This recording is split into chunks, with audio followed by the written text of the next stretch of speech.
যতক্ষণ আলোচনা হবে আমাকে সবাইকে সময় দিবেন শেষ পর্যন্ত বলে নিলাম। এই জন্য 10টা পার হলেই একটা ক্লান্তি চলে আসে সবার, এটা ন্যাচারাল। রাত তো ইকো দরকার নাই, ইকো খুব কম রাখে না, এমনি সাউন্ড মেশিন ভালো, এরা যা আয়োজন করেছে মাইক ভালো, কিন্তু মাইকওয়ালার মুখে দাড়ি নাই, এটা একটু খারাপ। তো যাই হোক, আমি এই জন্য বললাম আমাদের মাহফিলের, দেশের মাহফিলগুলো টাইম সিলেকশনের কারণে, টাইম সিলেকশনটা এলোমেলো হওয়ার কারণে ম্যাক্সিমাম মাহফিলগুলো তার প্রাণ হারিয়ে ফেলে।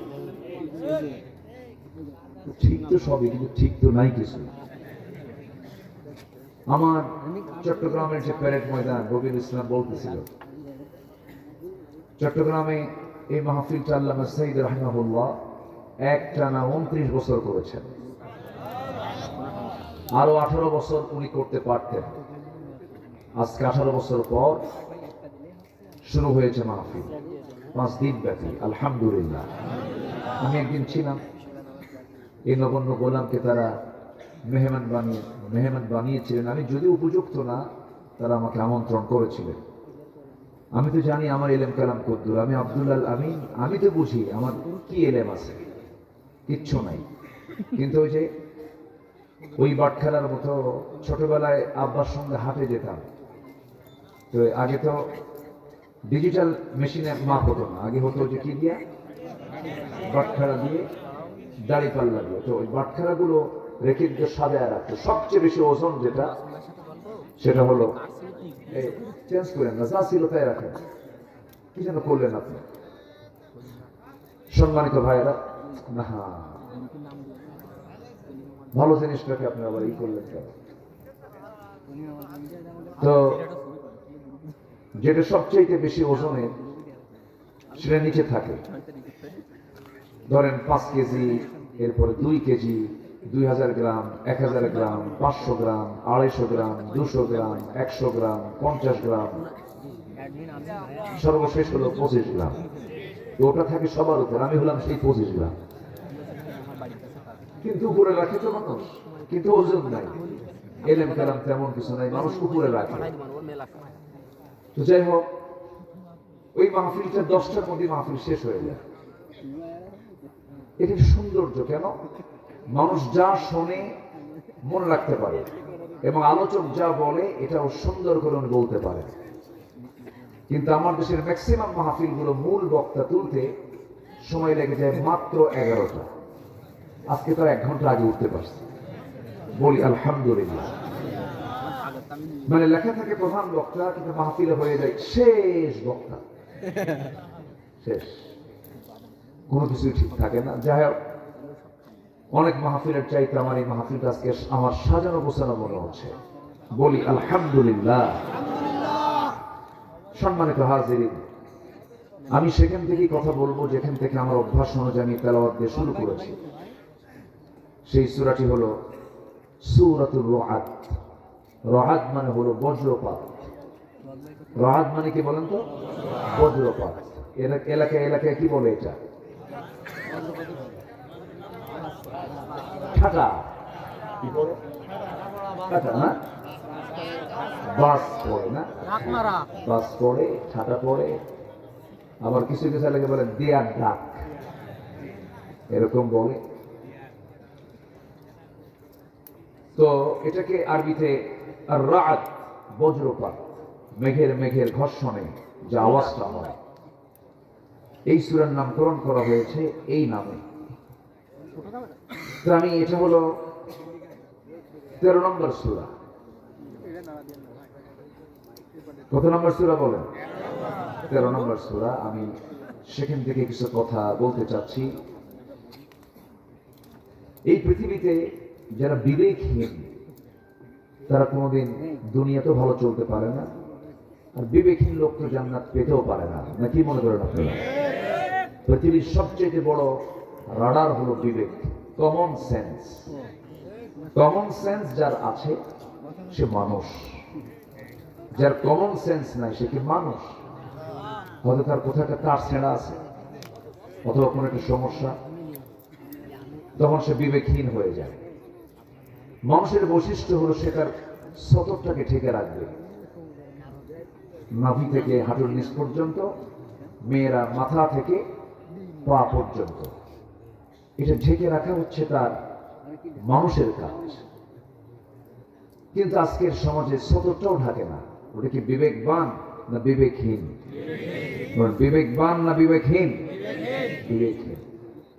কমন সেন্সই নাই। ইমানদার সবচাইতে বেশি বিবেকবান বলা হয়, যার মধ্যে ইমান থাকে সে বিবেকবান বলা হয়। আরবিতে এটাকে বলা হয় উলুল আলবাব। উলুল আলবাব। তো আজকে উলুল আলবাব কারা, বিবেকবান কারা আল্লাহর দৃষ্টিতে, আজকে আমি তাদের কিছু বৈশিষ্ট্য, 9টা বৈশিষ্ট্য আছে, আমি একটা একটা করে তুলে ধরবো। আমি 3 রাত নেব না, শুধু 1 রাত নেব। আমি 2013 সালে পাবনা জেলার দারুল আমান ট্রাস্ট, আমার আলোচনা যারা শুনেছেন, আমি একটানা সেখানে 3 দিন মাহফিল করেছি। 3 দিন 4 বছর 12টা মাহফিল, 12টা অধিবেশন আমি সম্পন্ন করেছি। এই ঐতিহ্য, এই ধারাবাহিকতা ইদানিং কেমন যেন একটা ভাটা পড়েছে, ভাব শুরু, ইমোশন, মোটিভেশনাল কিছু মানে ধুমধাম কিছু কথাবার্তা বলে সাফাসুফা মেরেই সব হেরে যায় না। কোরআন শোনার জন্য আগে দরকার হলো সময়। আগে দরকার কি বলেন তো? টাইম দরকার, সময় নেই। একটা আলোচক যদি কথা বলতে পারেন একটানা একটা জায়গায় 2 দিন 3 দিন, সেখানে কিছু মানুষ নিতে পারে, আলোচকও কিছু দিতে পারে, আর যারা শ্রোতা তারাও কিছু নিতে পারেন। এটা রূপ দিয়েছিলেন আল্লামা সাইদ রাহিমাহুল্লাহ। তিনি কোথাও একদিন করতেন না, বেশিরভাগ জায়গায় মিনিমাম 2 দিন, 5 দিন পর্যন্ত তিনি একটা মাহফিলে তিনি আলোচনা করেছেন। বলি আলহামদুলিল্লাহ। আর আমাদের কত সমস্যা, 8 বিভাগে 8টা মাহফিল হবে, এই শেষ। আর আল্লামা সাইদি একই জায়গায় 5 দিন একটানা মাহফিল করেছেন, মহিলা সমাবেশ সহ 6টা মাহফিল করেছেন। আমরা তো তার চাইতে বড় কিছু হই নাই, তাই না? যাই হোক, আসুন আমরা ধীরে ধীরে আলোচনার দিকে যাই। সেখান থেকে কথা বলবো যেখান থেকে আমি তেলাওয়াত দিয়ে শুরু করেছি। আমরা বিবেকহীন হব না বিবেকবান হব? বলেন বলেন। লুঙ্গি খুলে রাখবো না লুঙ্গি পরবো? যারা লুঙ্গি পরে না, যারা সতর ঢাকেন, ওটা কি কমন সেন্স আছে? এখনকার বাচ্চাগুলো দেখেন না প্যান্ট পরে, এখন যে প্যান্টগুলো পরে, প্যান্টগুলো নাভির নিচে না নাভির উপরে? কমন সেন্স আছে? কমন নাই। হাঁটুর নিচে, হাঁটুতে ফাটা, 2 হাঁটু কি ফাটা, আর প্যান্ট পরে হচ্ছে নাভির নিচে, এত নিচে পড়ে সীমান্ত বর্ডার, যে কোনো মুহূর্তেই অঘটন ঘটতে পারে। এই হলো কমন সেন্সের অভাব। রুচির বিকৃতি হয়ে গেছে আজকে। মেয়েদের মাথার চুল কালোই তো মানায়, সেই মাথার চুলগুলো এখন কি কালো আছে? বানায় দিছে লাল টকটকা, মানে ছাগল কালার, ভেড়া কালার, ভেড়া ভেড়া ভেড়া মডেল।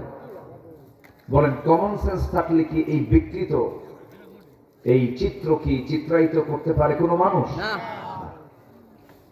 এইগুলো হচ্ছে কমন সেন্সের বিষয়। আল্লাহ পাক বলছেন উলুল আলবাব কারা, তোমরা আমার থেকে জেনে নাও, আর এদের জন্য আমি আল্লাহ জান্নাত রেখে দিয়েছি।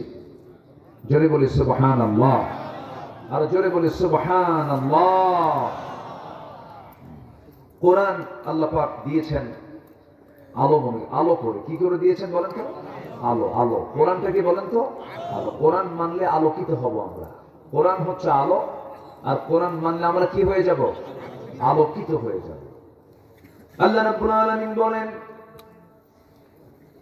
আলিফ লাম রা কিতাবুন আনজালনাহু ইলাইকা লিতুখরিজান নাসা মিনাল যুলুমাতি ইলান নূর।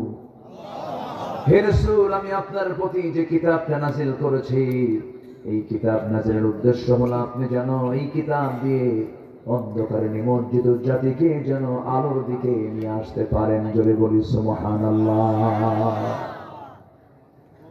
আল্লাহ তাআলার পদ্ধতি হলো তিনি কোরআন যে নাযিল করেছেন প্রথমে কোরআন সম্পর্কে আগে ধারণা দিয়েছেন। ও পৃথিবীবাসী, কোরআন যখন পড়তে যাবে কখনো ভাববে না সচরাচর অন্য কোনো বইয়ের মতো বই এটা না, সম্পূর্ণ ভিন্ন, এটা একটা কিতাব। এই সূরার শুরুতে আল্লাহ রাব্বুল আলামিন আগে কিতাবের ব্যাপারে বলছেন আলিফ লাম মিম রা তিলকা আয়াতুল কিতাবি ওয়াল্লাযী উনজিলা ইলাইকা মির রাব্বিকাল হক ওয়ালাকিন্না আকসারান নাসি লা ইয়ালামুন। জোরে বলুন আল্লাহু আকবার। আমার বন্ধুগণ, এমন একটা গ্রন্থ এটা, কি চান আপনি এর মধ্যে সব পেয়ে যাবেন, কোনো কিছু অভাব নাই। পৃথিবীর যত জ্ঞান আছে সমস্ত জ্ঞানের মূল সেন্টার হলো এই কিতাব। এখান থেকে সমস্ত জ্ঞানের বিভাগ, ডিপার্টমেন্ট এসেছে। এটা হচ্ছে মাদার, এটা হচ্ছে বীজ। এটা কি বীজ? এটা হচ্ছে মূল জায়গা। এখান থেকে শাখা প্রশাখা এসেছে। এই যে বিমান তৈরি হয়েছে, সূরা ফিলকে রিসার্চ করে যারা পারেন ঠট মিলিয়ে বলুন আলাম তারা কাইফা ফাআলা রাব্বুকা বিআসহাবিল ফিল আলাম ইয়াজআল কাইদাহুম ফি তাদলিল ওয়া আরসালা আলাইহিম তায়রান আবাবিল। আল্লাহর বিমানের নাম কি বলুন? আরো জোরে বলেন। তয়ের মানে হলো বিমান। তয়ের মানে কি? আর তয়ের যেখানে মাতার মানে হলো বিমান বন্দর। মাতার মানে বিমান বন্দর, মাতার। আমার বন্ধুগণ, আমার বোমা হামলা কেমনে করে সূরা ফিলের মধ্যে আছে তারমিহিম বিহিজারাতিন মিন সিজ্জিল। ওই বিমান থেকে, আবাবিল থেকে, সেখান থেকে দুটো করে বোমা, সিজ্জিল নামক বোমা নিক্ষেপ করা হয়েছিল ওই বাদশাহ আব্রাহার হাস্তি বাহিনীর উপরে, যে আল্লাহর ঘর কাবা ভাঙতে গিয়েছিল। কত আগের কথা, কত আগের ঘটনা। রাসূলকে লক্ষ্য করে বলছেন আলাম তারা কাইফা, আপনি কি লক্ষ্য করেছেন? আপনি কি দেখেন নাই আপনার প্রভু আসহাবুল ফিলদের সঙ্গে কেমন আচরণ করেছেন? আপনি টেনশন করবেন না, সে আল্লাহ আমি আছি, যতই ষড়যন্ত্র করুক না কেন আমি আপনাকে বিজয় দিয়ে দেব। জোরে বলি সুবহানাল্লাহ। সব কিছু এর মধ্যে আছে। আমি খুলনায় আসলে আমার কাছে একটা লোভনীয় জিনিস মনে হয়, রবিউল ব্যবস্থা করে দিবা। মধু দরকার, মধু। মধু কি দরকার? খুলনা মানে কি বলেন? কিসের জায়গা? খুলনায় কি আছে বলেন? কোন বন? সুন্দরবন। গোটা পৃথিবীর আশ্চর্য যত জিনিস আছে দেখার মতো, সুন্দরবন হলো গোটা পৃথিবীর একটা সুন্দরতম জায়গা। যেরকম সুবহানাল্লাহ। হরিণ আছে, আছে না? বাঘ আছে। হরিণ আছে যেখানে, বাঘ আছে সেখানে। হয় না। মধু, মধুটা হচ্ছে আমার আল্লাহ তাআলার স্পেশাল ওষুধ কোম্পানি। সুবহানাল্লাহ বলবেন না? আর এই ওষুধ কোম্পানির ডিপার্টমেন্ট আল্লাহ কোনো মানুষকে দেন নাই, দিয়েছেন হলো একটা ছোট্ট প্রাণী যার মুখে হুল ফুটায়। কি নাম? মৌমাছি। সব মাছি না, কিন্তু কিছু কিছু মাছি পায়খানা তো করে, ওগুলো না। আমরা হব মৌমাছি। জোরে বলি ইনশাআল্লাহ। আমরা কি মাছি হব? মৌমাছি। আমরা আলু হব না, আমরা হব যে আলু মিষ্টি, শুধু সিদ্ধ করেই খাওয়া যায়, মিষ্টি আলু। আর গোল আলু ও ভর্তাও খায়, তরকারিতেও খায়, সব জায়গায় গোটা। গোল আলু হওয়া যাবে না, আমরা মিষ্টি আলু হব, মাছি হব না, আমরা মৌমাছি হব। জোরে বলি ইনশাআল্লাহ। মৌমাছিকে আল্লাহ পাক এই ওষুধ কোম্পানির দায়িত্ব দিলেন। ওষুধ ফ্যাক্টরি, কোম্পানি তো না, আল্লাহ তো কোম্পানি না, এটা আনলিমিটেড। দেখেন আমার আল্লাহ আমাকে কত ভালোবাসেন। দেখেন রোগ দিয়েছেন কে? তিনি কি ওষুধ দিতে পারেন না? ওষুধও দিয়েছেন তিনি, ওষুধও তিনি। এমন কোন রোগ নেই যে রোগের ঔষধ নাই। আল্লাহু আকবার বলেন। যদি মানুষ এই ওষুধগুলোকে নষ্ট না করতো, কোন ওষুধ লাগতো না তো। আমার বন্ধুগণ, প্রসঙ্গ যখন চলিয়ে এলো একটু মনোযোগ সহকারে সবাই শুনুন। মৌমাছি। আল্লাহ রাব্বুল আলামিন এর মধ্যে 114 সূরা দিয়েছেন, 114 সূরা দিয়েছেন। 114 সূরার মধ্যে অন্যতম একটা সূরা হলো সূরাতুন নাহাল, মৌমাছি। তাহলে একটা প্রাণীর নামে সূরা মানে কি? অবশ্যই এই প্রাণীর কিছু রহস্য আছে। আচ্ছা, আমার আলোচনায় কি কষ্ট হচ্ছে নাকি আপনাদের? অনেকে আবার গরম কিছু শুনতে আসে, হুজুর একটু হাসিনাকে গালি দেন। কিন্তু চলেই গেছে, ওরা নিয়ে এত কথা বলার দরকার আছে না। কিছু কিছু জায়গায় এসে খালি গরম, জিহাদি আসলে এরকম আছে না? এত বলার দরকার নাই। আমরা এতটুকু শুধু বলি, যারা এগুলো করেছেন অপকর্মগুলো, আলেমদেরকে যারা মেরেছেন, জেল খাটিয়েছেন, তওবা করে ফিরে আসেন, আমরা মাফ করে দেব। কিন্তু ষড়যন্ত্র করবেন, হুল ফুটাই দেব। কিন্তু এখন সুযোগ আমাদের। ওরা এতদিন তালিকা করেছে, এখন আমাদের তালিকা করার সময় এসেছে। আমরা আপনাদের চরিত্র নিয়ে চলি না, আমাদের দিল এত ছোট না। আমার নবীজি মক্কা বিজয়ের দিন তিনি বললেন, সবাইকে মাফ করলাম, 17 জন মাফ হবে না। এর মধ্যে একজন হলো ইকরামা ইবনে আবু জেহেল। আবু জেহেলের ছেলে ইকরামা, সে সব যুদ্ধে নবীর বিরুদ্ধে অংশগ্রহণ করেছে। রাসূল ওকে মাফ করবো না, ওকে শেষ করলাম তোমরা।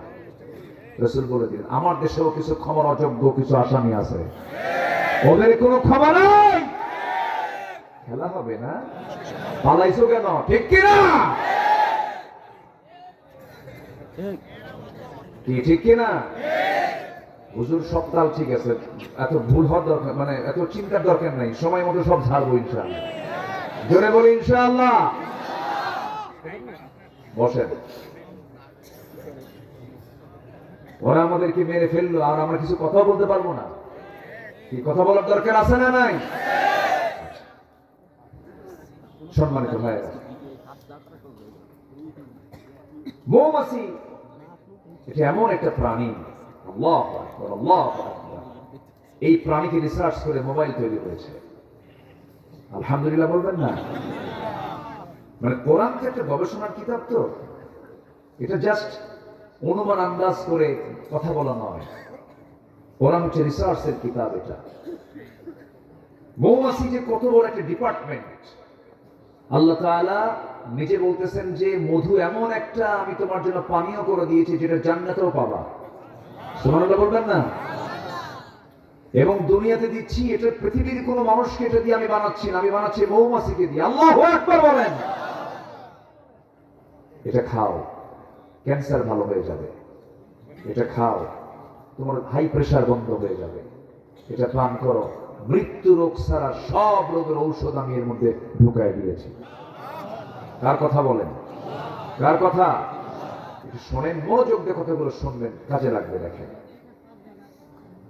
আমার বন্ধুগণ, এই মৌমাছিকে নিয়ে, মৌচাক নিয়ে শতকের পর শতক, হাজারো গবেষণা করেছে মানুষ। সর্বশেষ 1973 সালে অস্ট্রিয়ান একজন বিজ্ঞানী কার্ল ভন ফ্রিচ মৌমাছির জীবন চক্র নিয়ে গবেষণা করে তিনি নোবেল পুরস্কার পর্যন্ত পেয়েছেন। তিনি এই বিষয়ে একটা বইও লিখেছেন, যার নাম হলো দ্য ড্যান্সিং বিস। তিনি সর্বপ্রথম ফটোগ্রাফির মাধ্যমে প্রমাণ করে দেখিয়েছেন মূলত ফিমেল ওয়ার্কার বি, অর্থাৎ স্ত্রী মৌমাছিগুলো মধু সংগ্রহ করে এবং মৌচাকের ডিপার্টমেন্ট তার হাতে থাকে। পুরুষ মৌমাছি না, স্ত্রী মৌমাছি, রানী মৌমাছি। আল্লাহ 1000 বছর আগে রানী মৌমাছির কাছে ওহী নাযিল করেছেন, ওহী দিয়েছেন, সংবাদ দিয়েছেন। কি বলেছেন? وَأَوْحَى رَبُّكَ إِلَى النَّحْلِ أَنِ اتَّخِذِي مِنَ الْجِبَالِ بُيُوتًا وَمِنَ الشَّجَرِ وَمِمَّا يَعْرِشُونَ। জোরে বলুন আল্লাহু আকবার। এখানে যারা আলেম ওলামা আছেন, আনিত্তাখিদি মুয়ান্নাসের সিগা, পুরুষ মৌমাছিকে মহান রব্বুল আলামিন ওহী দেন নাই। বলছেন, হে মৌচাকের রানী মৌমাছি, তুমি পাহাড়ে গাছের ডালে সুন্দর করে মৌচাক বানাও, ঘর বানাও, সেখানে মধু সংগ্রহ করো। জোরে বলি সুবহানাল্লাহ। এক। দুই হলো, ওই বিজ্ঞানী প্রমাণ করেছেন যখন কোন কর্মী মৌমাছি নতুন ফুলের বাগান বা উদ্যান খুঁজে, সেই সময় সে অন্য মৌমাছির সঠিক পথের দিক নির্দেশনা দিয়ে দেয়। এই নাচের নাম দিয়েছেন ওয়াগাল ড্যান্স, যা পৃথিবী জুড়ে সাড়া ফেলে। অথচ এই তথ্য কোরআনের কাছে অনেক পুরাতন। কোরআন অনেক আগেই বলে দিয়েছে একটা মৌমাছি যে সবাইকে ওয়ার্নিং দিয়ে দেয়, এখান থেকে মোবাইল আবিষ্কার হয়েছে। সুবহানাল্লাহ বলবেন না? আল্লাহ রাব্বুল আলামিন বলেন, সুম্মা কুলি মিন কুল্লি সামারাতি ফাসলুকি সুবুলা রাব্বিকা যুলুলা। জোরে বলুন আল্লাহু আকবার। তুমি প্রত্যেক ফল থেকে আহার করো, তুমি তোমার রবের একটা সহজ পথে চলো। তোমার রব যেদিকে পথ চলতে বলেছেন সেই পথেই তুমি চলো। আল্লাহু আকবার। নাম্বার 3 হলো, এখানে শেষ নয়। বর্তমান সময়ে বিজ্ঞানীরা নিখুঁতভাবে গবেষণা করে প্রমাণ করেছেন আসলে মধু বের হয় মৌমাছির পেট থেকে। মৌমাছি মধুটাকে যে সংগ্রহ করে আনে, পেটের মধ্যে তুলে আনে, এই পেট থেকে মধু বের করে মৌচাকে এই মৌমাছি ঢুকায় রাখে। জোরে বলি সুবহানাল্লাহ। মৌমাছির পেট থেকে মধু বের হয়। আল্লাহ রাব্বুল আলামিন এই কথাটা ১৫০০ বছর আগে বলেছেন। আল্লাহ রাব্বুল আলামিন বলেন, ইয়াখরুজু মিন বুতুনিহা শারাবুম মুখতালিফুন আলওয়ানুহু ফীহি শিফাউন লিন-নাস ইন্না ফী যালিকা লাআয়াতান লিকাওমিন ইয়াতাফাক্কারুন। জোরে বলুন আল্লাহু আকবার। আমার ভাইরা, এই মধুতে মহান রব্বুল আলামিন কত নিয়ামত রেখে দিয়েছেন। একটা আশ্চর্যজনক বিষয় হলো, 1 পাউন্ড মধু বানাতে এখানে 1 কেজি মধুর দাম কত? 1200 টাকা, 1500 টাকা, 2000 টাকাই ধরেন, ঠিক আছে। কিন্তু 1 পাউন্ড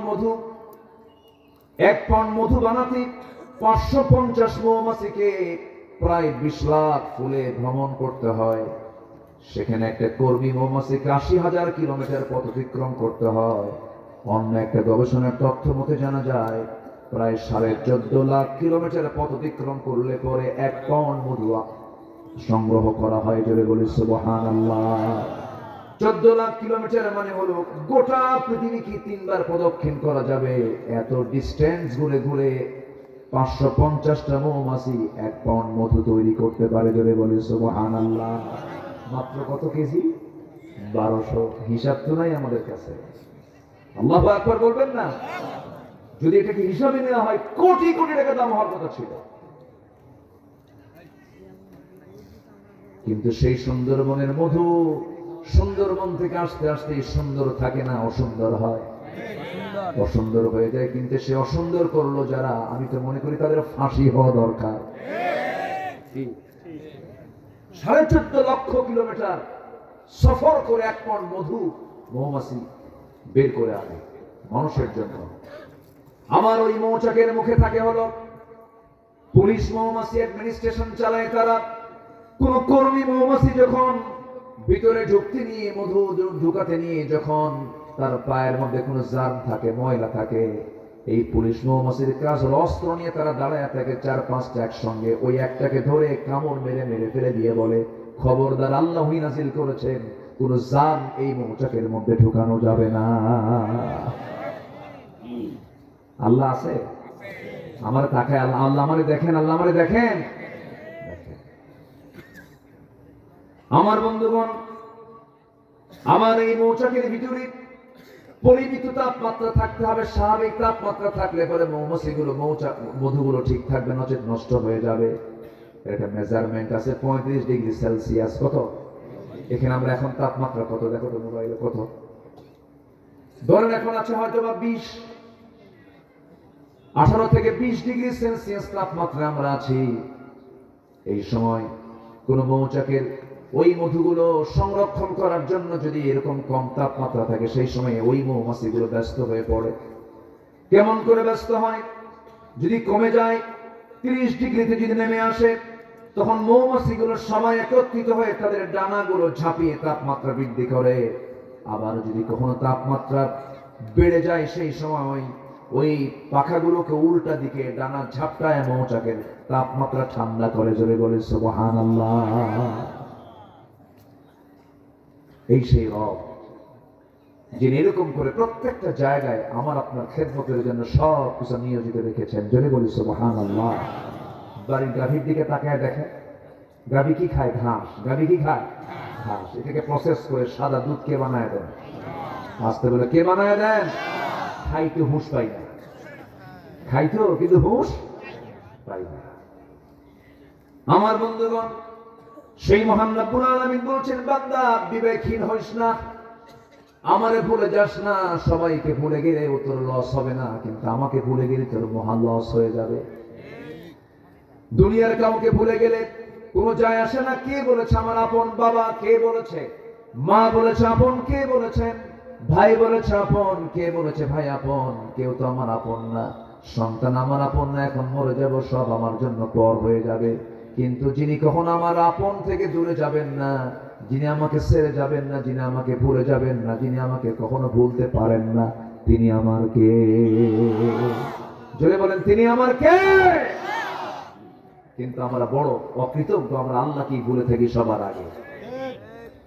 আল্লাহকে ভুলে থাকি বলে ওজনে কম দিই, আল্লাহকে ভুলে থাকি বলি আমরা আইল ঠেলাঠেলি করি, আল্লাহকে ভুলে থাকি বলে আমরা বাজে কথা বলি, আল্লাহকে ভুলে থাকি বলে আমরা বেফাস কথাবার্তা বলি, আমরা আল্লাহকে ভুলে যাই বলি আমরা ওয়াদা ভঙ্গ করি, আল্লাহকে ভুলে যাই বলি আমরা হারাম কাজে নিজেকে জড়িয়ে ফেলি। কিন্তু আমার বন্ধুগণ, কারো চোখ ফাঁকি দিতে পারলেও কিন্তু একজনের চোখ ফাঁকি দেওয়া যায় না, তিনি আমার কে? আল্লাহ রাব্বুল আলামিন বলেন, ও বান্দা তুমি আমাকে ভুলবা কেমনে, আমাকে ফাঁকি দিবা কেমনে? ওয়ায়ালামু খাইনাতাল আ'য়ুনি ওয়া মা তুখফিস সুদূর। তোমার চক্ষু কি খেয়ানত করলো? তোমার অন্তরে তুমি কি দানা বেঁধেছো? কি চিন্তা করতেছো? পৃথিবীর কেউ না জানলেও আমার আল্লাহর কুদরত সঙ্গে সঙ্গে তা জেনে যায়। জোরে বলে সুবহানাল্লাহ। অতএব আমরা স্মরণ করব সবচেয়ে বেশি কাকে? আসতে বলবেন না কাকে? আমার বন্ধুগণ, হয়তো দেখতে একটু সাদা দেখা যায় মানুষকে, কিছু মানুষকে কালো দেখা যায়, কিন্তু চামড়ার নিচে সব ভিন্ন রকম না একরকম? আজ থেকে ভিন্ন রকম না একরকম? দেখেন রবিউল কত দেখতে সুন্দর, একদম ইউসুফ আলাইহিস সালামের মতো চেহারা, তাই না? কি সুন্দর চেহারা, বলি আলহামদুলিল্লাহ।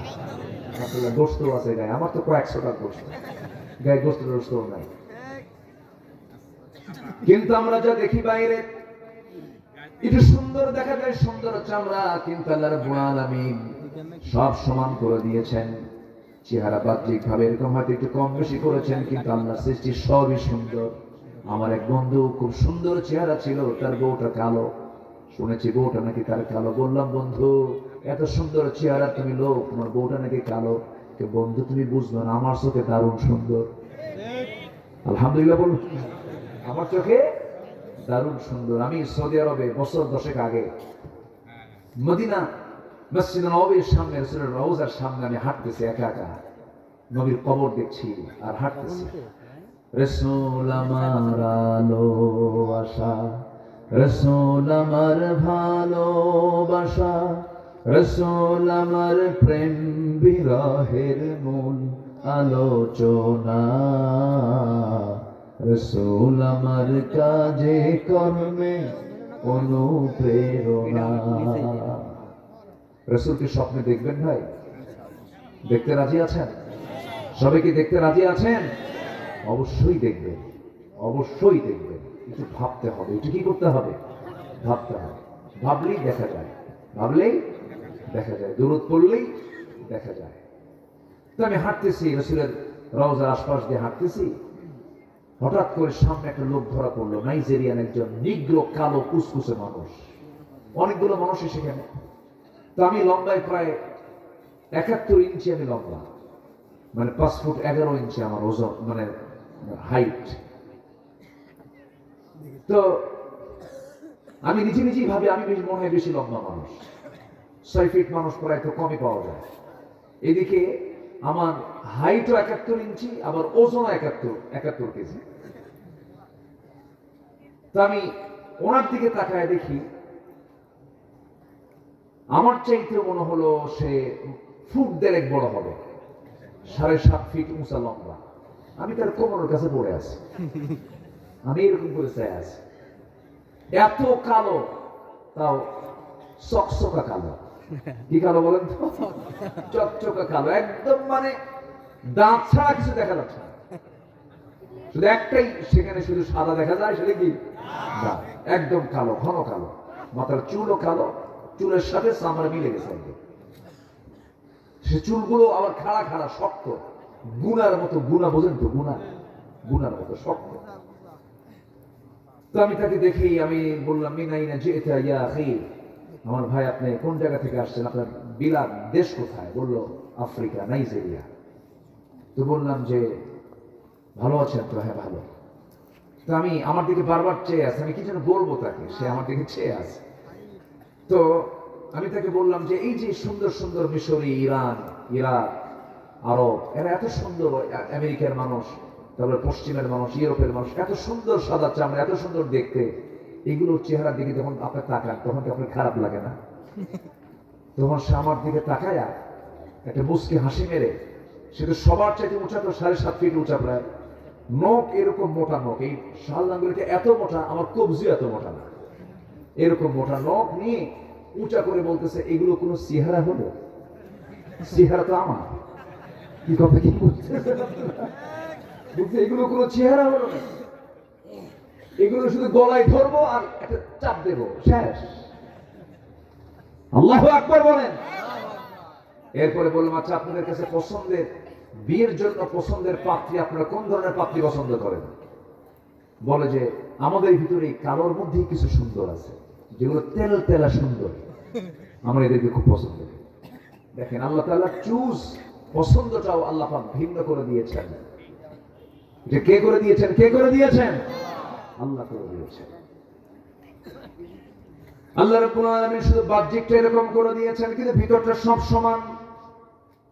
আমাদের দেহে যে ডিএনএ আছে, যে ডিএনএ এখন টেস্ট করা হয়, আজ থেকে 200 বছর আগে ডিএনএ মানুষ বুঝতো না, যার সন্তান প্রমাণ করার কোনো কথা ছিল না, মা যতক্ষণ না বলতো যার সন্তান প্রমাণ হতো না।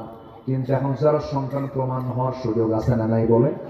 আচ্ছা, ডিএনএ টেস্ট করলে সব ধরা পড়ে যায়, কার বাচ্চা এটা, কার সন্তান এটা, কার সন্তান সে পেটে লালন করেছে, কে কোথায় অবৈধ করেছে, আজকে সব কিছু বিজ্ঞান প্রমাণ করেছে। সে ডিএনএটা, এই ডিএনএ তার মোট দৈর্ঘ্য হলো 2000 কোটি কিলোমিটার লম্বা। যখন আল্লাহু আকবার, 2000 কোটি কিলোমিটার লম্বা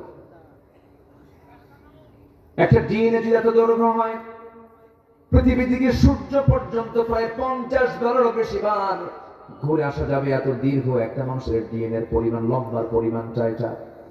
ডিএনএ তে আল্লাহ রাব্বুল আলামিন এত তথ্য দিয়েছেন, যদি এনসাইক্লোপিডিয়ার সমান 900টা খণ্ড বিশালাকার বই হবে, তবুও লেখা শেষ হবে না। আমাদের দেহে যে সবচেয়ে ক্ষুদ্রতম অংশ হলো কোষ, এই কোষের সংখ্যা হলো 37.2 ট্রিলিয়ন। কেউ তো আল্লাহু আকবার বললেন না। মানব দেহ কোষের সংখ্যা হলো 37.2 ট্রিলিয়ন একটা মানুষের। সেন্সরি রিসেপ্টর আছে হলো 110 মিলিয়ন, লোহিত রক্ত কণিকা আরবিসি আছে হলো 30 ট্রিলিয়ন। শুধুমাত্র মস্তিষ্কের নিউরন সংখ্যা হলো 100 বিলিয়ন। আল্লাহু আকবার বলে।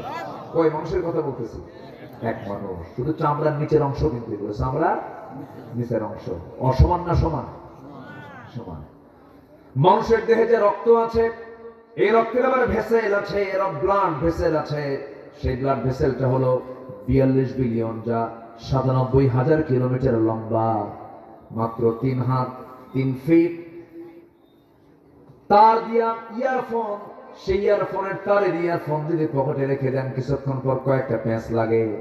অথচ আল্লাহ রাব্বুল আলামিন একটা দেহের মধ্যে 97,000 কিলোমিটার লম্বা ব্লাড ভেসেল রেখে দিয়েছেন, কোনোদিন সেই ভেসেলের মধ্যে কোনো প্যাঁচ লাগলো না। জোরে বলি সুবহানাল্লাহ। কে করেছেন? আসতে বলুন না, কে করেছেন বলেন? আল্লাহ করেছেন। আল্লাহ বলছেন, আমাকে চেনার জন্য বান্দা কমন সেন্স নিয়ে আসো, বিবেকহীন হইও না। তোমার মাথা থেকে পা পর্যন্ত তুমি দেখো, কারো অবদান এখানে চুল পরিমাণ নাই, সম্পূর্ণ অবদান একমাত্র তিনি কে? আল্লাহ বলছেন, বান্দারে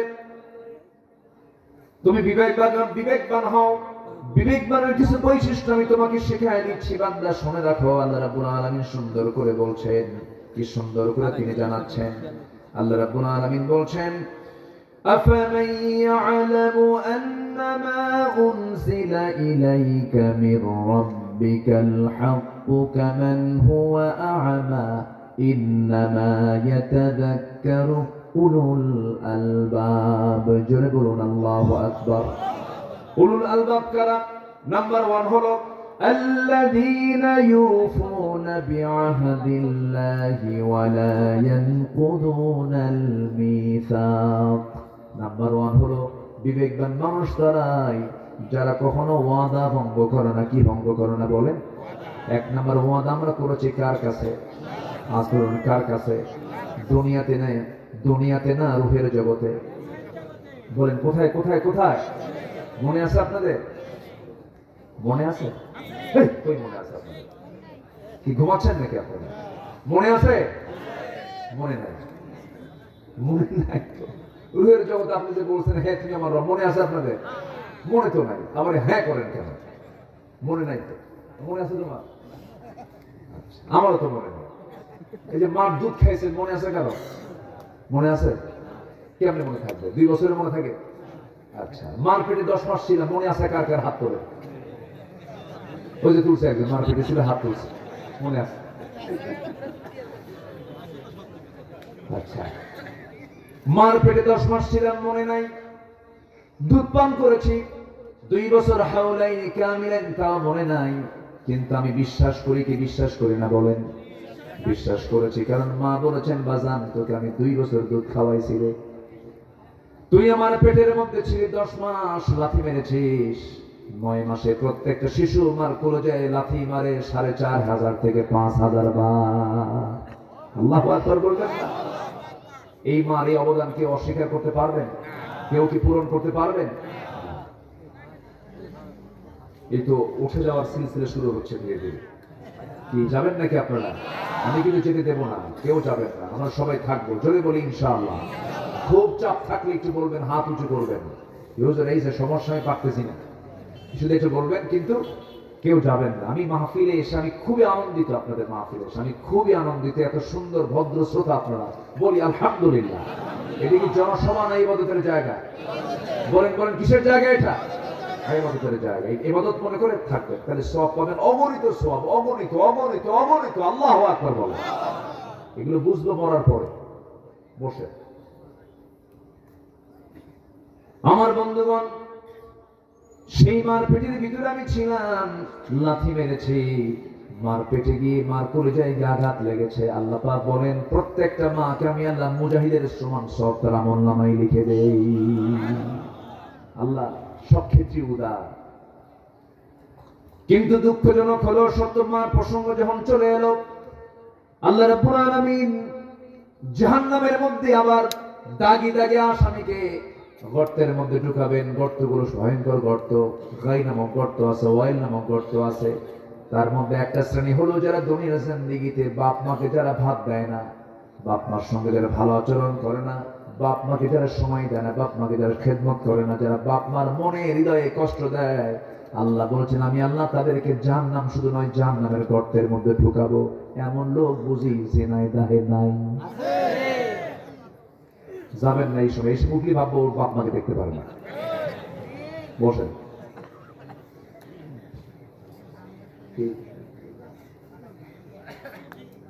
বাপ মাকে দেখতে, আচ্ছা বলেন তো, মা বড় না বউ বড়? ভালো করে চিন্তা করে কবেন, বইয়ের দিকে আগে মনে করবেন, এরপরে কবেন। ভালো করে বলেন, মা বড় না বউ বড়? মাহফিলে মা বড়, বাড়িতে বউ বড়। হ্যাঁ আমার বন্ধুগণ, লেগেছে গন্ডগোল, হয়তো ভুল বোঝাবুঝি হয়েছে প্রায়। কিন্তু প্রত্যেকটা সংসার আমাদের দেশে দেখা যায় শাশুড়ির সঙ্গে ছেলে বউয়ের যুদ্ধ লাগে। লাগে না? লাগে না? যুদ্ধ লাগে। এই যুদ্ধ মিটাবে কে বলে? আল্লাহ। আল্লাহ কথা কি? এই দ্বন্দ্বের সমাধান তো অবশ্যই করতে হবে।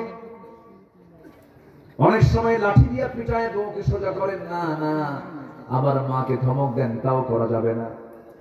এগুলো ঠিক না। কখনো মার সামনে বউকে ছোট করবেন না, আবার বউয়ের সামনে মাকে ছোট করবেন না।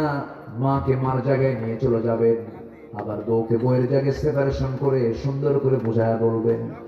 মাকে বলবেন সুন্দর করে, মা আমার এটা তোমার একমাত্র ছেলে বউ, তোমার মেয়েকে তুমি বিয়ে দিয়ে অন্যের ঘরে চলে গেছি, তুমি তাকে নিজের মেয়ের মতো মনে করো। আবার বউটাকে বলবেন, আমার বউ, মা তো বুড়ি হয়ে গেছে, কয়েকদিন পর মরেই যাবে, আমি তার পেটে ছিলাম, তোমার কত প্রাণপ্রিয় স্বামী আমি, দয়া করে আমার মার সঙ্গে তুমি খারাপ আচরণ করতে যেও না। সে খুশি হলে আমি খুশি হব, সে খুশি হলে আমার আল্লাহ খুশি হয়ে যাবেন। সুন্দর করে বুঝাবেন, কিন্তু মার চোখের সামনে বউকে ছোট করবেন না, আবার বউয়ের চোখের সামনে মাকে ছোট করা যাবে না। ব্যালেন্স করতে হবে। আমার ভাইয়েরা, এমন সন্তান বাংলার জমিনে আছে, সন্তান হয়ে মাকে থাপড়ায়, সন্তান হয়ে বাবাকে থাপড়ায়, লাঠি দিয়ে পিটায়। এমনকি এমন পছন্দ সন্তানও আছে, নরধম আছে, নিজের সন্তান হয়ে বাপকে খুন করে সম্পত্তির নেশায়। আছে না নাই? ওর জন্য সোজা জাহান্নাম না জান্নাত? সোজা কোথায়? জাহান্নাম। আমার বন্ধুগণ, এই দুনিয়াতে আমি এসেছি ফরজ লঙ্ঘিত কোনো গুনাহ আমার জীবনে বাস্তবায়ন করা যাবে না। ফরজ লঙ্ঘিত কোনো গুনাহ করলে পরে তার জন্য জাহান্নাম বরাদ্দ হয়ে যাবে। বাপ মার সঙ্গে খারাপ আচরণ করা একটা ফরজ লঙ্ঘিত গুনাহ। এই গুনাহ থেকে আল্লাহ পাক আমাদেরকে দূরে রাখুন। জোরে বলি আমিন, আরো জোরে আমিন। কোনো হত্যার কাছে যাওয়া যাবে না, কোন খুনের কাছে যাওয়া যাবে না, এটা ক্ষমার অযোগ্য গুনাহ। আল্লাহ পাক এগুলোকে ক্ষমা করবেন না। আল্লাহ পাক তাকে জাহান্নাম দিবেন উপর করে।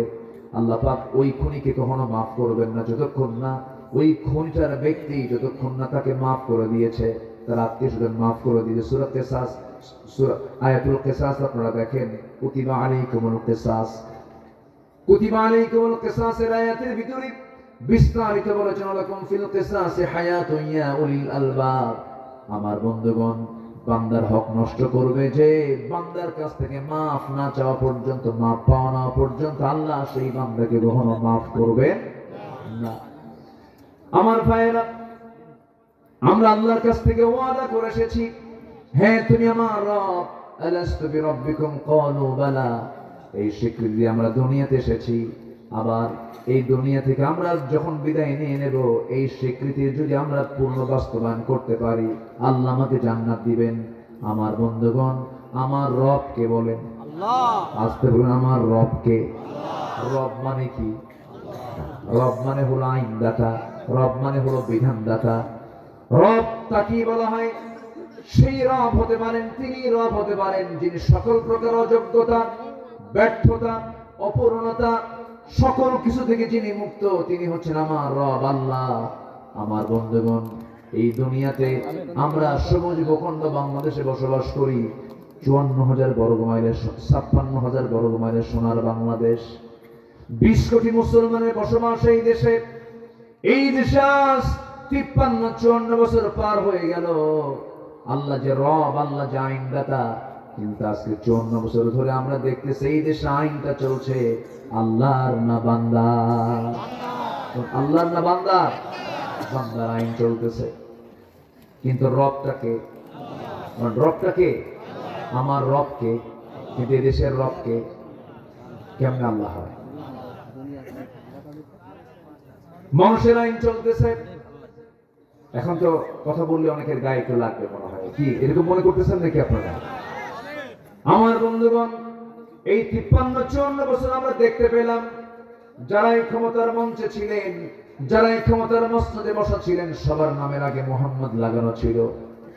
সবাই মুসলিম পরিবারের মানুষ ছিলেন, কিন্তু 53-54 বছরে অন্তত নামাজের আইনটা পর্যন্ত বাংলার জমিনে কায়েম হয় নাই।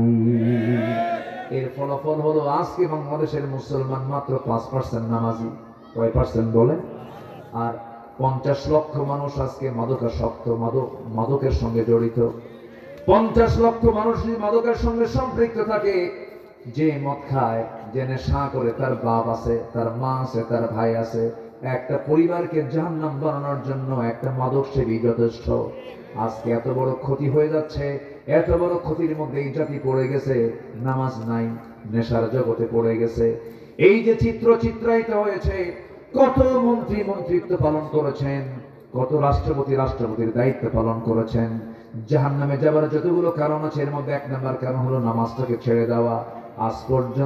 আজ পর্যন্ত জাতিকে নামাজ 5 ওয়াক্ত পড়াতে পারে নাই। সব তো দেখা শেষ করলাম, সব দেখা শেষ করেছে, আমরা আর দেখতে চাই না। কেউ চালিয়েছে 25 বছর, কেউ চালিয়েছে 16 বছর, কেউ চালিয়েছে 9 বছর, মাঝখান দিয়া কেয়ারটেকার গভর্নমেন্টটা কয়েক বছর, সব দেখা শেষ। আগামীর দেশ আমরা দেখতে চাই কোরআনের দেশ। রাজি আছেন কারা কারা? হাত উঁচু করে দেখান মুসলমান।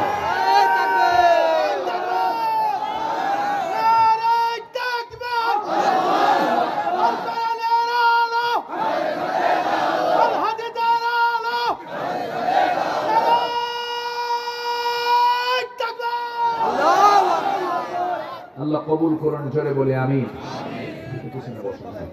জোরে বলি আল্লাহুম্মা আমিন। তাহলে সবার আগে আমরা কার ওয়াদা পূরণ করব? আসতে বলবেন না, কার ওয়াদা পূরণ করব? আল্লাহ বলেছেন, আমি কি তোমার রব নই? আলাস্তু বিরাব্বিকুম, আমি বলেছি ক্বালু বালা, হ্যাঁ তুমি আমার রব। কিন্তু আযান শুনলে মসজিদে যাই না কেন? কি কথা কি বুঝতেছেন? সবাই কি নামাজ পড়তে রাজি আছেন? সবাই কি নামাজ পড়তে রাজি আছেন? কয় ওয়াক্ত নামাজ? কয় ওয়াক্ত নামাজ? একটু হাত তুলে দেখানো যাবে কি?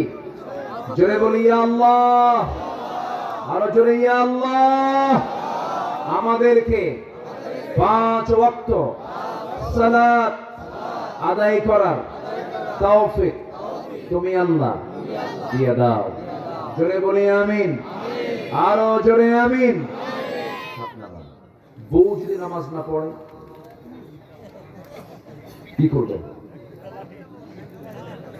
বউ যদি নামাজ না পড়ে কি করবেন?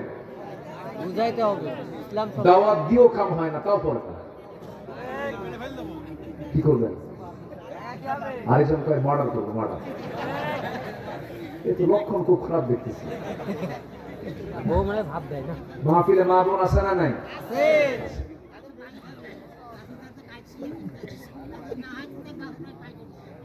দেখছেন মুরব্বী ফাইন কথা বলছে, যদি না শোনে একটা বাপের বাড়ি পাঠাতে, বোঝা? সুন্দর কথা, সুন্দর কথা। জি চাচা, চাচি নামাজ পড়ে তো? আপনারটা পড়ে তো নামাজ নাকি? মরে গিয়েছে।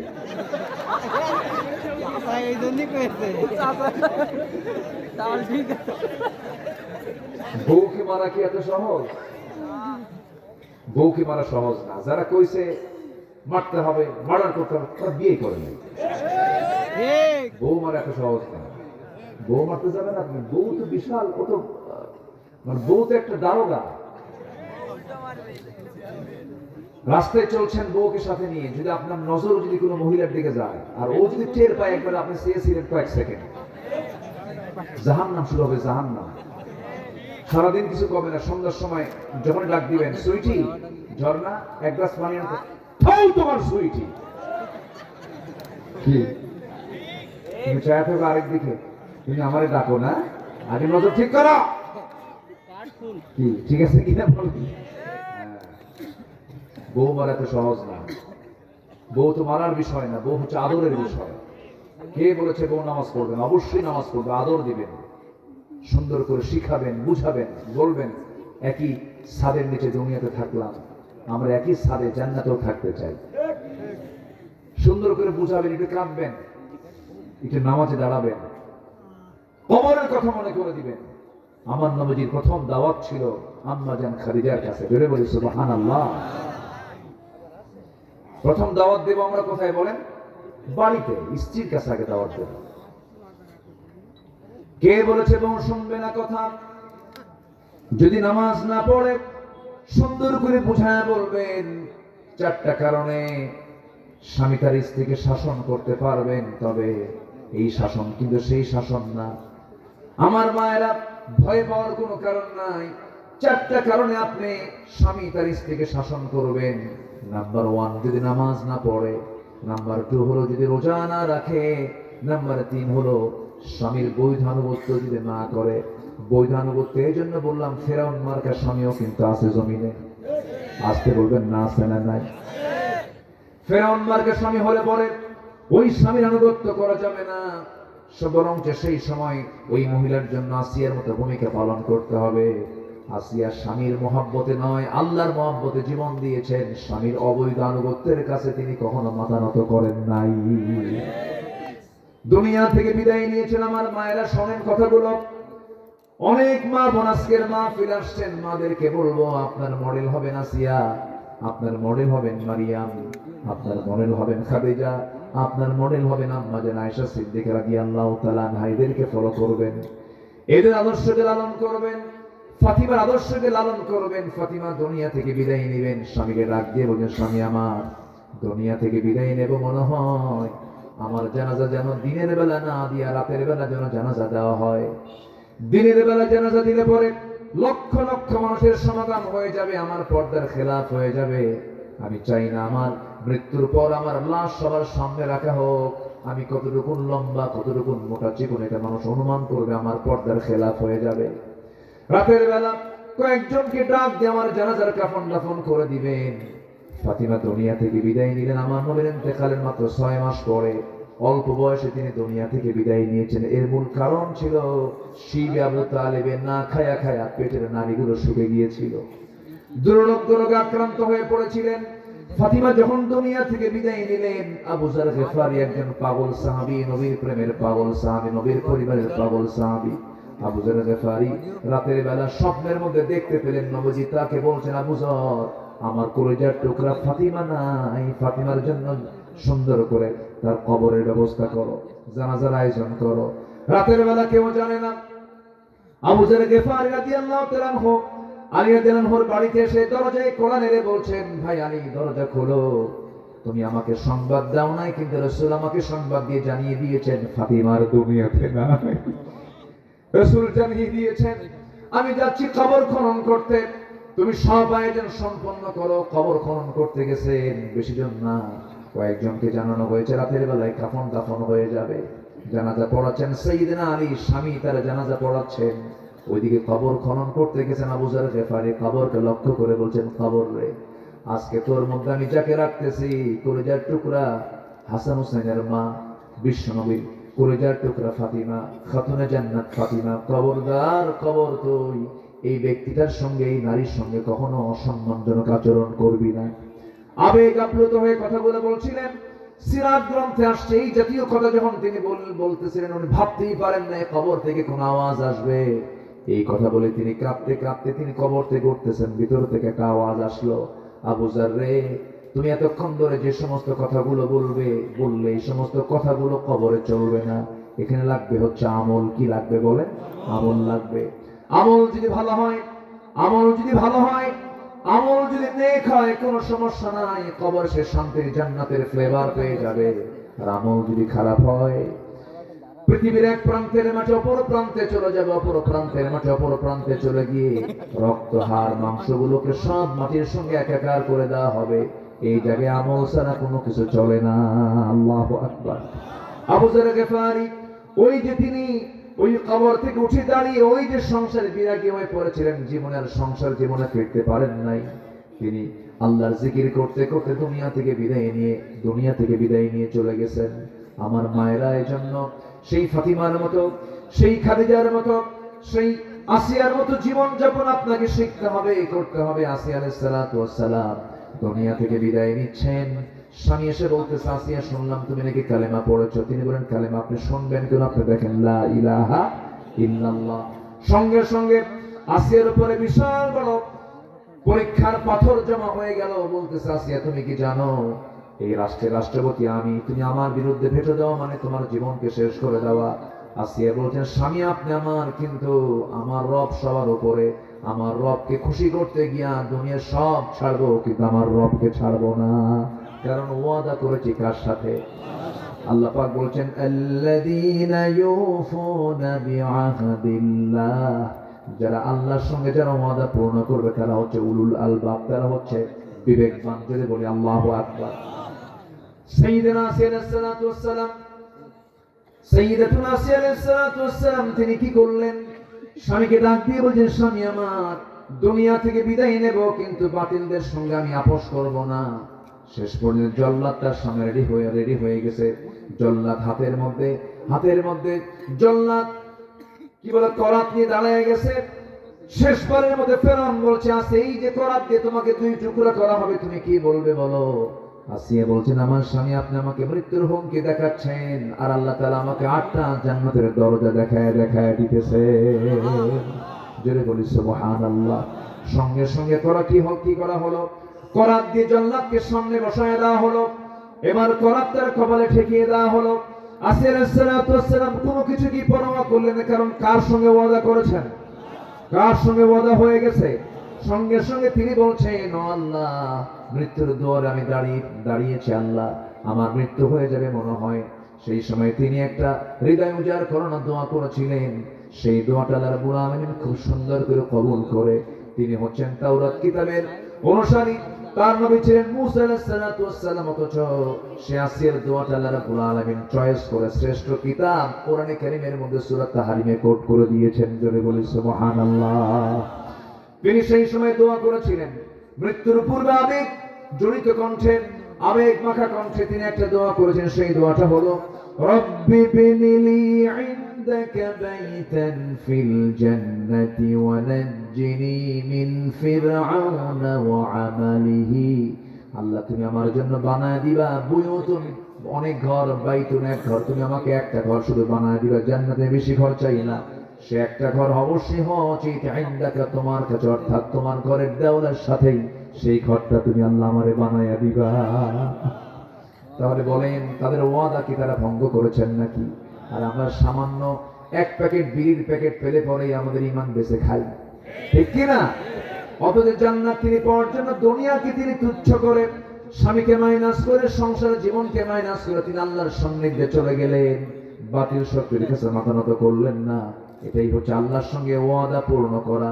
নাম্বার 2 হলো সাধারণ যে অঙ্গীকারগুলো আছে, সে অঙ্গীকার যারা নষ্ট করবে তারা আল্লাহর বিবেকহীন বান্দা হয়ে যাবে। বিবেকবান বান্দা কখনো ওয়াদা ভঙ্গ করতে পারে না।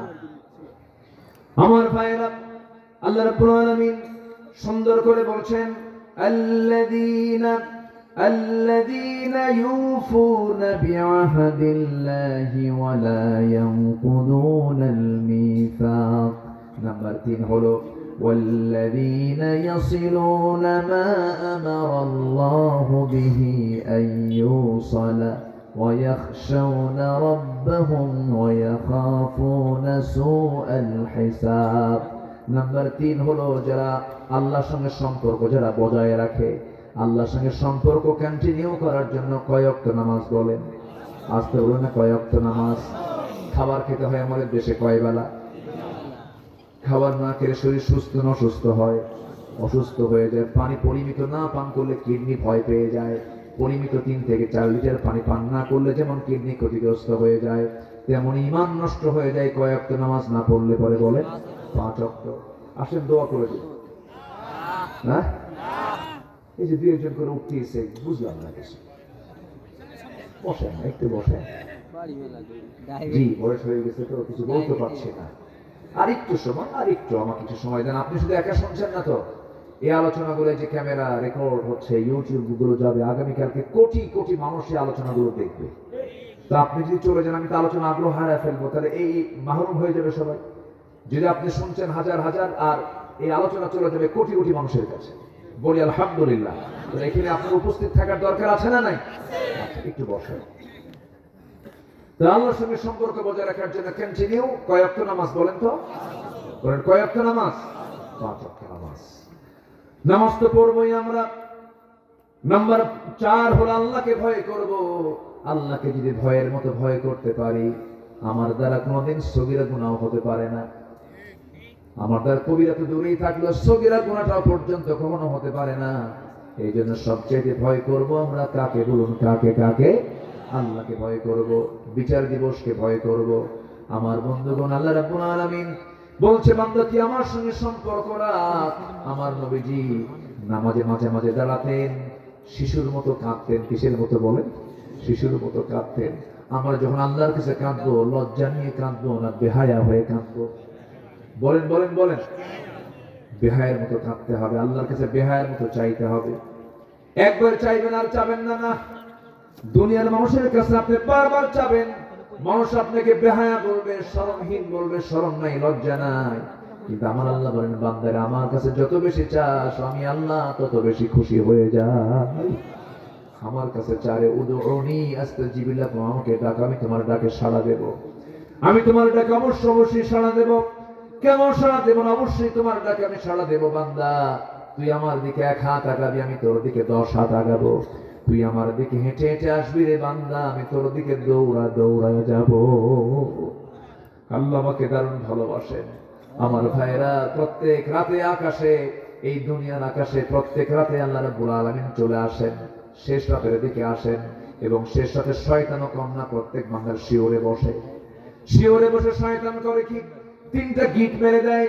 3টা গিট মেরে দিয়ে সে চুপ মেরে থাকে। 3টা গিট মেরে দেয়। রাসূল বলেন সেই 3টা গিট যদি তোমরা ছুটাতে চাও, তোমরা 3টা আমল করো, শয়তানের 3 গিট ছুটে যাবে। নাম্বার 1 হলো, প্রথম গিট যদি ছুটাতে চাও, ওই সময় শয়তান 3টা গিট মেরে আবার ওয়াজ করে, আলাইকা লাইলুন তাবিল, আলাইকা লাইলুন তাবিল, তোমার জন্য রাতটা বড় লম্বা, তোমার জন্য রাতটা বড় লম্বা, ঘুমাও ঘুমাও।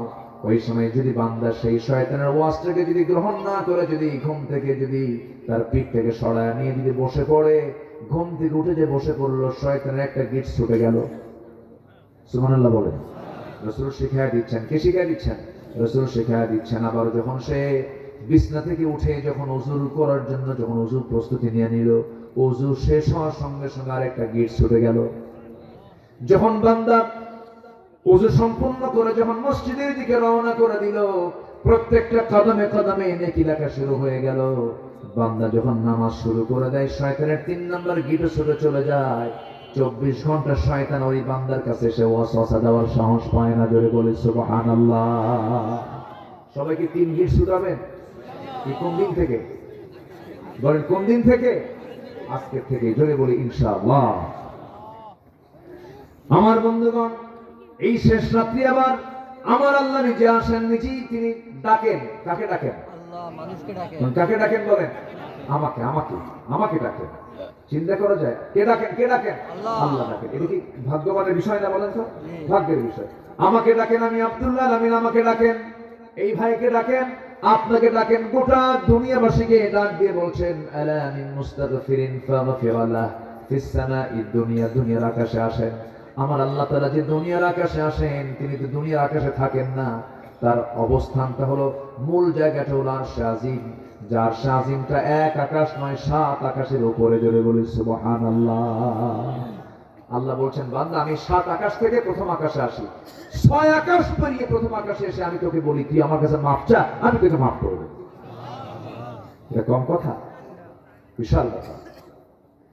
আমার ভাইয়েরা, আমার আল্লাহ কত দূরে আছেন দেখেন। সাব্বিহিসমা রাব্বিকাল আ'লা, সবার উপরে তিনি আছেন। আমরা যেখানে বসে আছি, এই বসে থাকা জায়গা থেকে, এটা হলো মহেশপুর জেলা, কি বলে, ঝিনাইদহ জেলার মহেশপুর থানার কি পোড়াদা গ্রাম। এই জায়গা থেকে ঠিক আমরা যদি দিনের বেলা যদি দেখি, সূর্য আকাশে দেখা যায়, রাতের বেলা চাঁদ দেখা যায়, আর মিঠি মিঠি করে জ্বলা কিছু তারকা দেখা যায়।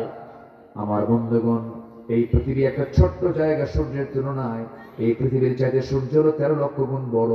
আবার ওই সূর্যের চাইতে ওই যে মিঠি মিঠি করে জোনাকির মতো করে জ্বলা যে তারকাগুলো আমরা দেখতে পাই, অসংখ্য তারকা, সেই তারকাগুলো সূর্যের চাইতে ব্যাটেল জুইস একটা তারকা আছে 33 কোটি গুণ বড়। জোরে বলে সুবহানাল্লাহ। আবার ব্যাটেল জুইসের মতো একটা দুইটা তারকা নয়, সুপারনোভা, আড্রা, ব্যাটেল জুইস, এরকম করে প্রক্সিমা সেন্ট্রাই সহ যত তারকাগুলো আছে একটা দুইটা নয়।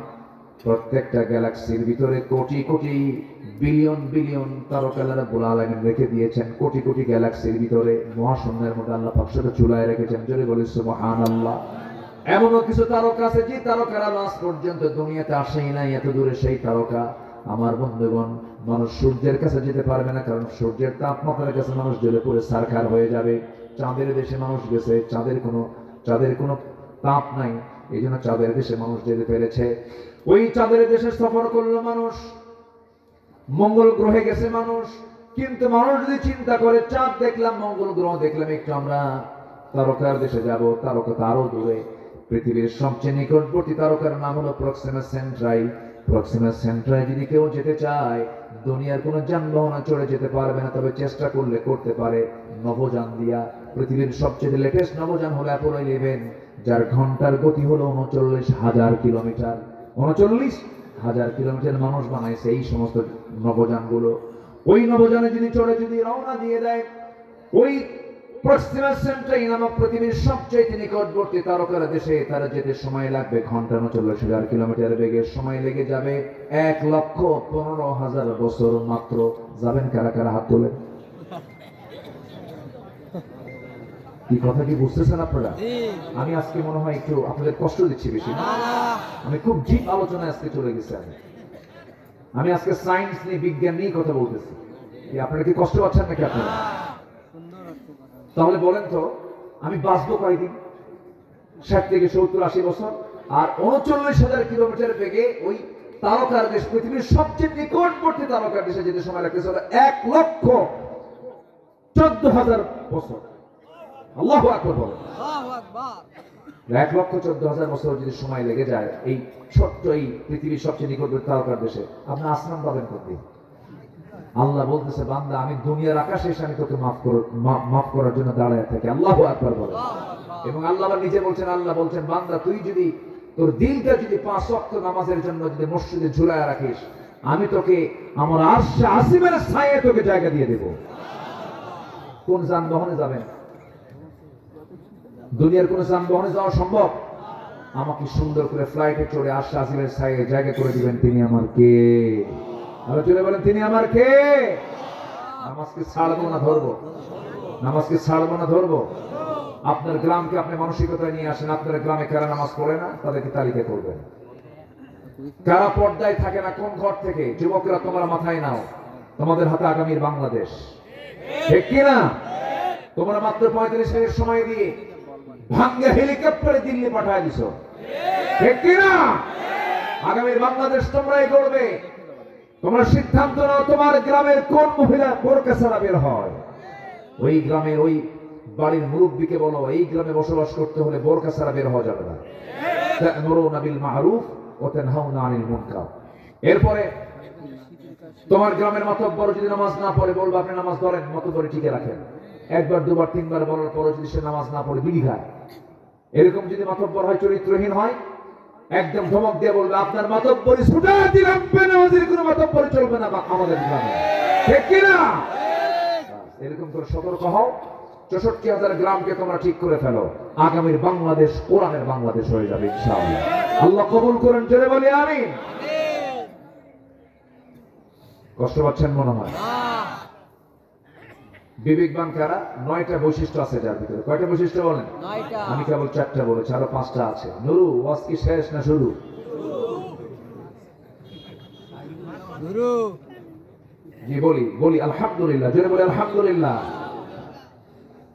আমার ভাইরা, আল্লাহ রাব্বুল আলামিন এবার বলছেন, والذين يصلون ما أمر الله به أن يوصل ويخشون ربهم ويخافون سوء الحساب। জোরে বলুন আল্লাহু আকবার। নাম্বার 4 হলো আল্লাহকে ভয় করবে যারা। নাম্বার 5 হলো বিচার দিবসকে ভয় করবে যারা। নাম্বার 6 হলো সন্তুষ্ট চিত্তে সবর করবে যারা। আল্লাহর প্রতি ধৈর্য আগে না নামাজ আগে? বলেন বলেন বলেন।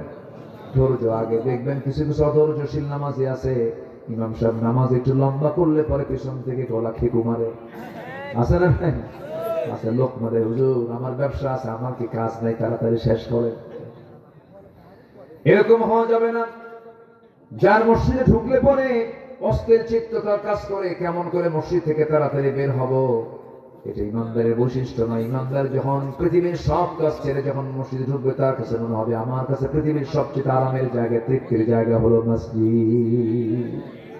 মসজিদ সবচেয়ে প্রিয় জায়গা আমরা বানাবো। জোরে বলি ইনশাআল্লাহ, আরো জোরে বলি ইনশাআল্লাহ। দুঃখে দুঃখে বুকটা ফেটে যায়। অধিকাংশ মসজিদগুলো আজকে পাকা হলেও কিন্তু ইমানগুলো মহা কাঁচা। ফজরের সময় মুসল্লি খুঁজে পাওয়া যায় না। একটা গ্রামকে আদর্শ গ্রাম বলবেন কেমনে? 1 নম্বর তালিকায় বৈশিষ্ট্য বলবেন, 1 নম্বর বৈশিষ্ট্য একটা আদর্শ গ্রামের ফজরের সময় সবচেয়ে মুসল্লি বেশি হবে সেই গ্রামের, ঠিক কিনা? সেই গ্রামের মসজিদের মুসল্লি সবচেয়ে বেশি হবে কোন কোন কোন সময়? ফজর। কারণ ফজরের সবাই কোথায় থাকে? বাড়ি থাকে। বাড়ি থেকে সে মসজিদে চলে আসবে। জোহরে কাম থাকে, অফিসে থাকে, বিভিন্ন জায়গায় যায়। জোহরের মুসল্লি কাউন্টেবল নয়, আসরের মুসল্লি কাউন্টেবল নয়। এই জন্য রাসূল বলেছেন, যে ব্যক্তি ফজর নামাজ এবং এশার নামাজ বা জামাতে পড়বে, আল্লাহ রাব্বুল আলামিন গোটা রাত কিয়ামুল লাইলের সমান সওয়াব তার আমলনামায় দিয়ে দিবে। বাড়ি থেকে নামাজ পড়বা না, জামাতে পড়বা না, দেখো আমি কি অফার দিয়ে দিলাম। আল্লাহু আকবার বলেন। গোটা রাত নামাজের সওয়াব পাবো আমরা কখন? বলেন ফজর এবং এশার নামাজ কোথায় গিয়ে? জামাতে গিয়ে নামাজ পড়বো। জোরে বলি ইনশাআল্লাহ। জামাতে নামাজ পড়তে হবে।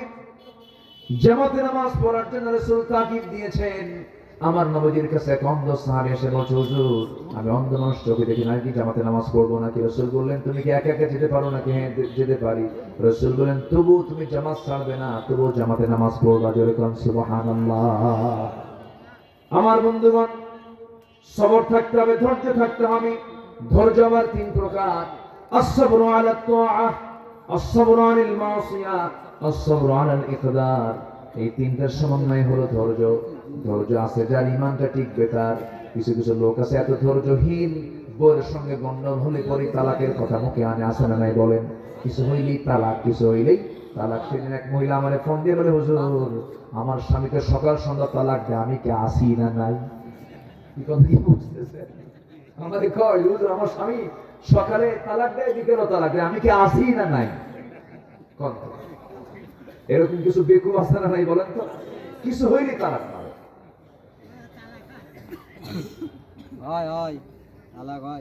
অসংখ্য পরিবার আছে আমার দেশে, স্বামী স্ত্রীর পরিচয় দিয়ে তারা সংসার চালাচ্ছে, কিন্তু নিয়মিত তাদের জেনা হচ্ছে, কারণ বহু আগেই তালাক হয়ে গেছে।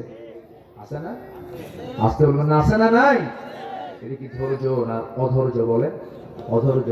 অধৈর্য থাকবে যার, তার মধ্যে ইমান টিকবে না, ইমান টলমল হবে, ইমানটা হেরে যাবে, ভেঙে যাবে। এই জন্য ধৈর্যের পরিচয় আমরা দেব। ইমানদার হবে ধৈর্যের পিরামিড। ইমানদার কি হবে? ধৈর্যের পিরামিড হবে। ইমানদারের কথা হবে ধৈর্যশীলের কথা।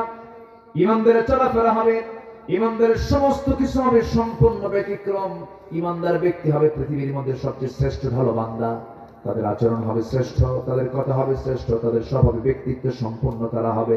ব্যক্তিত্বহীন কখনো ইমানদার হতে পারে না, ঠিক কি না আমার ভাইয়েরা?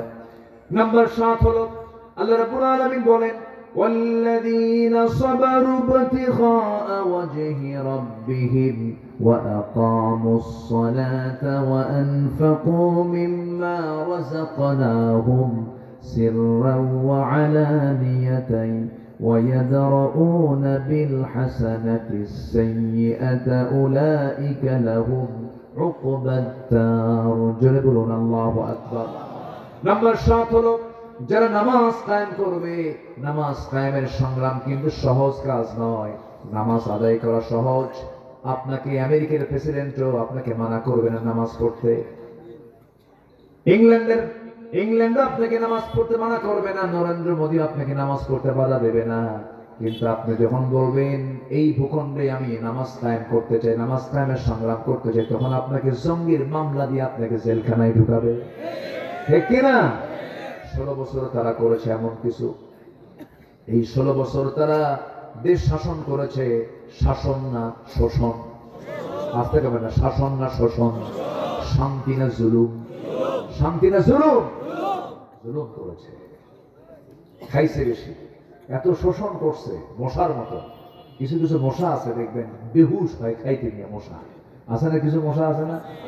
ওর কি হায়াত কমে না বাড়ে? বলেন বলেন। কমে যায়। যে বেশি খায় তার হায়াত কি কমে যায়। আর কিছু মশা আছে খুব স্ট্যান্ডার্ড, আপনি টের পাওয়ার কোনো কায়দাই নেই, এত সুন্দর করে খায়া চলে যায়, আপনি টেরই পান নাই।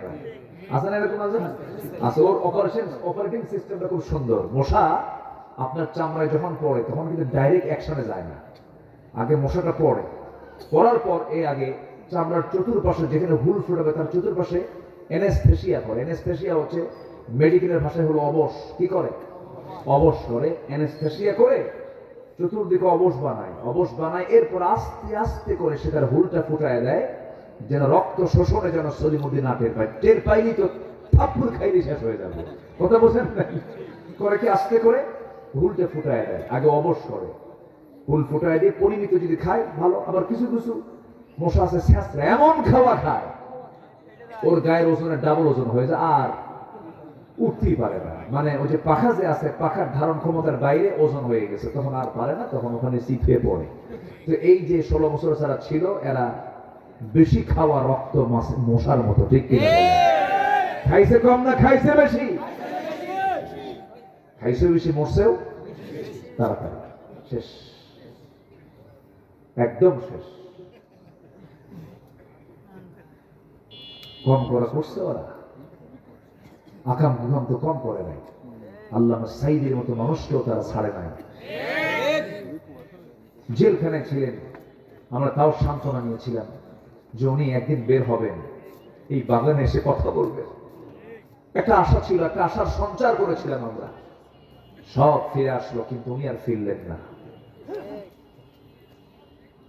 জেলখানা থেকে চিকিৎসার নাম করে নাটক তৈরি করে দিল্লির প্রেসক্রিপশনে হসপিটালে ভর্তি করাইয়া তাকে পরিকল্পিতভাবে বিষ প্রয়োগ করে তাকে হত্যা করা হয়েছে।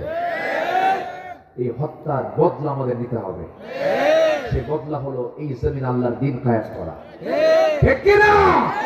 তার হাজার বছরের লালিত স্বপ্ন এটাই ছিল, তার সারা জীবনের লালিত স্বপ্ন এটাই ছিল। সম্মানিত ভাইয়েরা, এবং সাথে সাথে এটাও জানিয়ে দিতে চাই, তার হত্যার সঙ্গে যে টিম জড়িত আছে তাদের অবিলম্বে গ্রেফতার করে চূড়ান্ত শাস্তি নিশ্চিত করা হোক।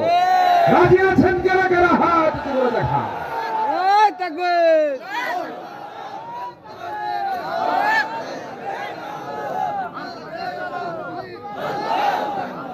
আল্লাহ কবুল করেন, জোরে বলে আমিন। আরো জোরে আমিন, আরো জোরে আমিন। সম্মানিত ভাইয়েরা, নামাজ কায়েমের কাজ কুসুমস্তীর্ণ নয়। রাসূল মার খেয়েছেন, আমাকে আপনাকে মায়ের খাওয়ার প্রস্তুতি নিতে হবে। নামাজ কায়েমের সংগ্রাম আমাকে আপনাকে এগিয়ে আসতে হবে। 16 বছর কত মানুষ বৈধ স্ত্রীর কাছে যেতে পারেন না, ঠিক কিনা বলেন? স্ত্রী হক আদায় করতে ওরা বাধা দিয়েছে। সন্তানের চেহারা দেখে নাই। এই বিডিআর গুলো 16 বছর জেল খেটেছে। সন্তান স্ত্রীর গর্ভে রেখে জেলখানায় ঢুকেছে। 16 বছর পর 16টি একটা মেয়েকে সে কাছে পেয়েছে। এই যে জুলুম গুলো করা হয়েছে, এই জুলুমের ফলাফল হচ্ছে তাদের এই প্রায়শ্চিত্ত। আসতে বলবেন না, জোরে বলুন, ঠিক কিনা? এত দাপট মাহফিল আসলেই ডানে বামে সব বসে যেত কিরামুন কাতিবিন, কথা বলতে দিত না, মাইক টেনে ছিটত। প্যারেড ময়দান 18 বছর বন্ধ রেখেছিল। সিলেট আলিয়া মাদ্রাসা কয়েক যুগ বন্ধ রেখেছিল। আমান ক্লাস বন্ধ রেখেছিল। হাজার হাজার মাহফিল 144 জারি করেছিল। যারা কোরআনকে অচল করতে চেয়েছিল, আল্লাহ তাদেরকে অচল বানায় দিয়েছেন। ইতিহাস থেকে শিক্ষা নাও। আল্লাহ তুমি তাদেরকে শিক্ষা নিয়ে তওবা করে ফিরে আসুক, আমরা দোয়া করি। আল্লাহ কবুল করুন, জোরে বলি আমিন, আরো জোরে আমিন। সম্মানিত ভাইয়েরা, 9টা বিষয় শেষ করতে পারেনি। এদিকে ভাবতেছে আপনাদের কষ্ট হচ্ছে কিনা জানি না। আচ্ছা, নাম্বার 8 হলো দান করতে হবে গোপনে এবং প্রকাশ্যে। আল্লাহ বলছেন, তুমি যদি দান করো, মা তুনফিকু বিয়ামিনি, বাম হাত জানে নাই ডান হাত কি দিয়েছে, এরকম গোপন দান তুমি যদি করতে পারো, আমি আল্লাহ আরশ আজিমের ছায়ায় তোমাকে মেহমান বানাবো। জোরে বলি সুবহানাল্লাহ। আমরা আল্লাহকে পেতে চাই না? আল্লাহকে চাই কিনা বলেন? আল্লাহ আমাকে চান, আমরা আল্লাহকেও চাই। আল্লাহ যেন এই দুই চাওয়া যেন আল্লাহ পাক এক করে দেন। জোরে বলি আমিন, আরো জোরে আমিন। নাম্বার 9 হলো ভালো কাজের দ্বারা মন্দ কাজকে প্রতিহত করা। কি ভালো কাজের দ্বারা মন্দ কাজকে প্রতিহত করা। যদি আপনার জীবনে কোনো মন্দ কাজ হয়ে যায়, একটা ভালো কাজ করে বলবেন, আল্লাহ ওই মন্দ কাজটা করছিলাম, এই ভালো কাজ করে তুমি আমাকে উত্তম জাযা তুমি আল্লাহ দিয়ে দাও। আল্লাহু আকবার। এইভাবে আমরা চলবো, পরিবারকে দিনের উপরে চালাবো। বউ সন্তান ছেলে মেয়ে এগুলো সব যেন দিন বুঝে তারা যেন পর্দায় থাকতে পারে এই তৌফিক আল্লাহ পাক তুমি সবাইকে দিয়ে দাও। জোরে বলি আল্লাহুম্মা আমিন। এই আশাবাদ কামনা করছি। ধীরে ধীরে আমরা দোয়ার দিকে যাব। আমরা চাইবো কার কাছে বলেন তো? আস্তে বলুন, চাইবো কার কাছে? আমরা আল্লাহর কাছে। নামাজের মতো করে বসে আমরা তাশাহুদের সুরতে বসে যাই। আমরা আল্লাহর কাছে চাবো আল্লাহ যেন আমাদের গুনাহগুলোকে মাফ করে দেন। জি,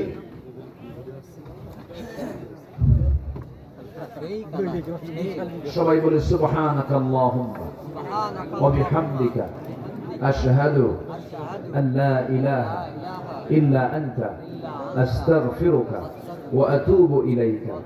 চিৎকার মেরে বলি, ইয়া আল্লাহ, আমার জীবনে সগীরা কবিরা, ছোট বড় সব গুনাহ তুমি আল্লাহ মাফ করে দাও। জোরে বলুন, ইয়া রাব্বাল আলামিন, ইয়া রাব্বাল আলামিন। জি, মাইকওয়ালা খুব সুন্দর, মাইকের সার্ভিস খুব সুন্দর, মাশাআল্লাহ, আলহামদুলিল্লাহ। গজল শুনবেন আপনারা? ইনশাআল্লাহ। আগ্রহ আছে এখনো? তাহলে তো আগ্রহ থাকলে তো বলতেই হয়। জি, দেখা যাক ইনশাআল্লাহ। ধৈর্য ধারণ করার শক্তি শুনবেন? আচ্ছা, আগ্রহ আছে আপনাদের এখনো? জি, দেখা যাক।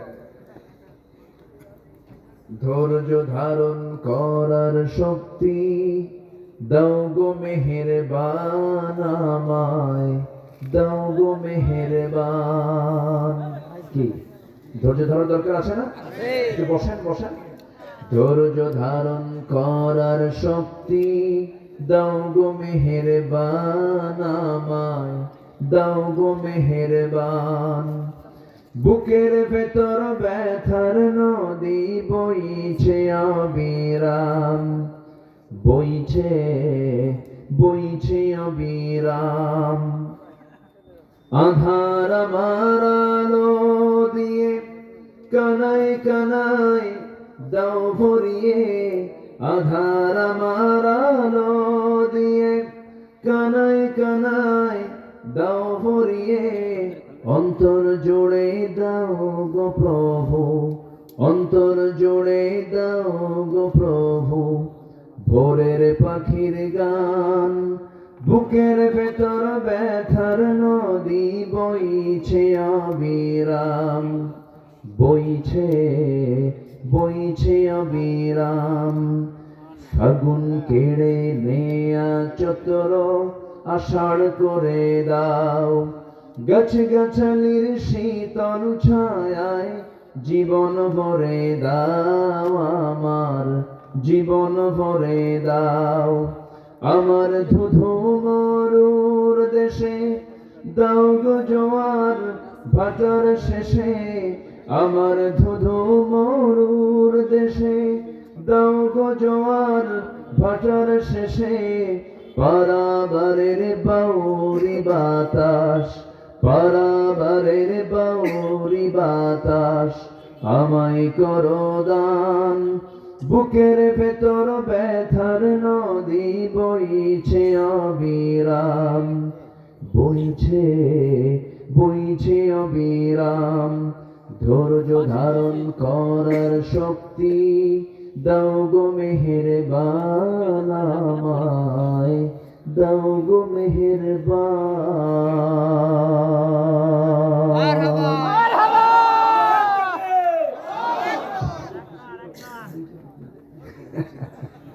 আচ্ছা, আসুন আমরা কার কাছে চাবো? আমরা বলেন তো? আল্লাহর কাছে আমরা চাবো আল্লাহ যেন আমাদের গুনাহগুলোকে মাফ করে দেন। আমি দোয়া চাই সবার কাছে, সবাইকে আমার জন্য দোয়া করবেন ইনশাআল্লাহ। আসুন আমরা আল্লাহর কাছে চাই। জি, আল্লাহুম্মা আমিন। ربنا ظلمنا أنفسنا وإن لم تغفر لنا وترحمنا لنكونن من الخاسرين. ربنا لا تزغ قلوبنا بعد إذ هديتنا وهب لنا من لدنك رحمة إنك أنت الوهاب. শীতের রাত, হাজার হাজার মুসলমান নর নারী নিয়ে তোমার কালামে দু তিনটা আয়াতকে সামনে রেখে উলুল আলবাব কারা, বিবেকবান বান্দা তোমার দৃষ্টিতে কারা, এই বিষয়ে কিছু কথা বলেছি। গুনার বোঝা মাথায় লইয়া দুটো হাত ভিক্ষুকের মতো পেতে আছে আল্লাহ। গুনার দিকে নজর না দিয়া বান্দা মনে করে তামাম জিন্দেগির গুনাহগুলোকে মাফ করে দাও। জনম দুঃখিনী মা, জনম দুঃখী বাপজান যারা চলে গেছেন, জিন্দেগির গুনাহগুলো মাফ করে দাও, কবরগুলোকে জান্নাতের টুকরা বানাইয়া দাও। অনেক আলোচনা শেষ করে বাড়ি ফিরে যাব রে, বাড়িতে ফিরে গিয়ে সব দেখবো কিন্তু মাকে পাবো না রে।